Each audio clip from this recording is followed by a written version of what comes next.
মামা যাবেন? আপাতত যেই দিকে দুই চোখ যায় সেই দিকে যাব। আমাকে দেখে বুঝতেই তো পাচ্ছেন বিয়ে থেকে পালিয়েছি। চলেন একটু ঘুরি।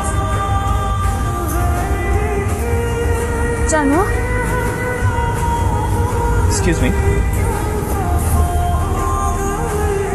জি বলেন। এই এই অ্যাড্রেসটা কোথায় বলতে পারবেন?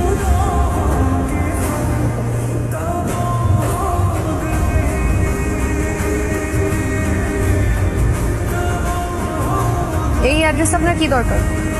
আমার একটা বিয়ের দাওয়াত আছে, না আমার বেস্ট ফ্রেন্ডের বিয়ে। ওরকম কোনো অনুষ্ঠান করছে না, বললো যে দেখতে গিয়ে বিয়ে হবে। তো আমার 5টার মধ্যে যাওয়ার কথা।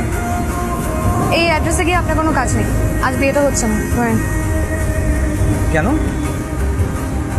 কারণ কনে বিয়ে থেকে পালিয়েছে, তার বিয়েতে মত নেই। আপনি কিভাবে জানলেন? কি আশ্চর্য, আপনার আমাকে দেখে কি মনে হচ্ছে? আপনাকে দেখে মনে হচ্ছে আপনি কোনো বিয়ে থেকে... ও, আপনার সাথেই আমার বন্ধুর বিয়ে হওয়ার কথা ছিল। আচ্ছা আচ্ছা, ইন্টারেস্টিং।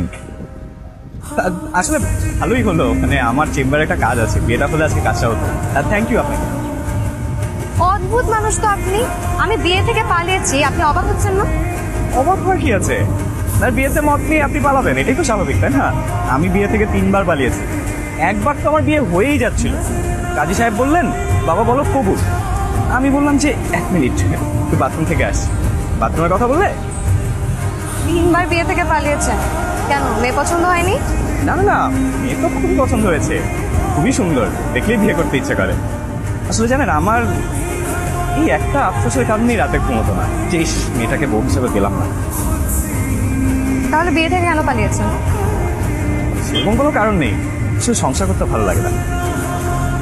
আচ্ছা এনিওয়ে, আমি আসি। হ্যাঁ, আমার চেম্বারে রোগী ওয়েট করছে তো। তুমি ডাক্তার?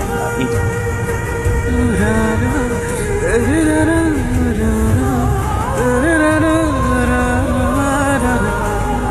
কি আশ্চর্য, এই ছেলেটার সাথেই তো রাস্তায় আমি করতাম। সেটা আমাকে মিথ্যা বলে যে আজটা বিয়ে হয়েছে। আসতে পারি? জি আসুন, বলুন কি সমস্যা আপনার?